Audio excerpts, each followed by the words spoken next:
Hey budget gardeners, Vita Loca here. Join me today as I show you how to cut back your dianthus during the early summer months. So let's go.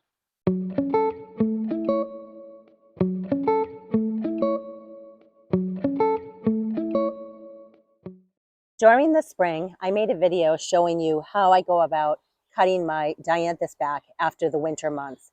I've noticed recently that a lot of people have been watching that video, even right now during the month of July.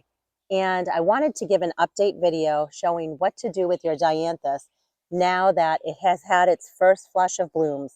Because if I leave the plant looking the way it is, it's going to look very messy in the garden. But if I cut it back, it's actually going to make the plant look better. It's going to grow in, and it might even give another flush of blooms. Maybe not as great of a flush of blooms as the first time around, but nevertheless, it should give out flowers here and there sporadically for the rest of the season.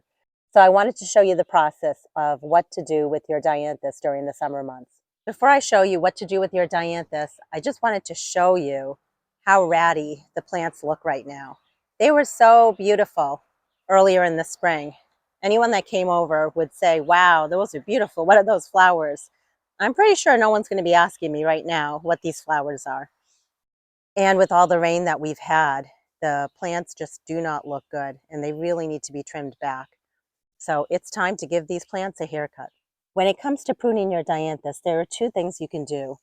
One option is to be selective and just cut back each branch, and you just want to cut it back down to the end of the stem like this right here. And what it will do is it will force the plant to create more blossoms down below over here. This process takes a long time. I honestly used to do that process to my dianthus, but now that I've moved my dianthus all around the yard, it would take me so long to do that. The only benefit that I can see in being very selective and cutting it this way is that there might be a blossom that is already on this stem. And if I was to trim this whole plant back very hard, I would be giving up and losing some of those blossoms. For me, it is worth the effort to do that because, again, I have so many dianthus and I really want these plants to be nice and tight and compact. So what I'm going to do is I'm going to cut this by about half. I know it seems harsh, but it's good for the plant. You just have to be careful of your hands. You don't want to cut your hands.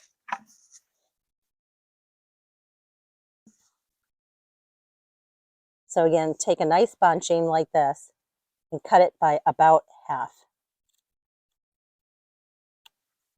If you cut it a little more or a little less, the plant is very forgiving. You should be fine.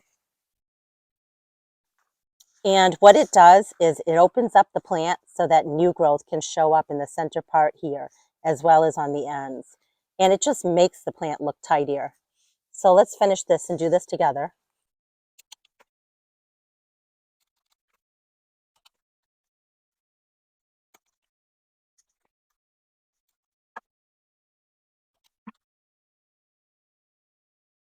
So now this has been cut back and it looks great. I wanted to share a few things.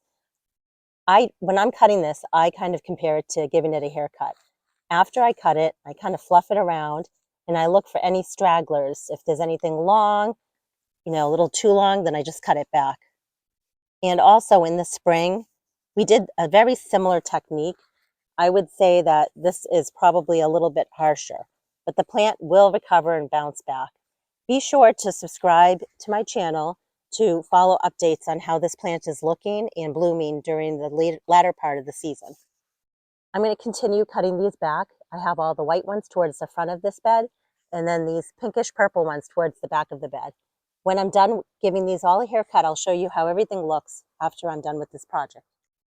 Here we have the clippings of the dianthus, plus I was able to weed a little bit and deadhead other plants like some alyssum that I have, as well as the bloodroot. And I'm going to put this in my compost pile. Now I'm going to show you what the dianthus looks like after it's been cut back. It looks so much better now. It just looks cleaner, tidier, and the best part is it's going to regrow and I'll have some more blooms probably in about a month or so. I'm willing to wait. I'm just happy that it looks cleaner. It's not an eyesore anymore. If you don't have Dianthus, I definitely recommend it for your garden. It's one of the easiest plants that I grow. It's easy to divide, and it can pretty much bloom from spring through fall as long as you keep it deadheaded. Let me know in the comments below if you have Dianthus in your yard. And if so, what colors do you have? And do you have a border like this? How do you have it planted in your yard? I'd love to know. Until the next video, make it a great day with gardening.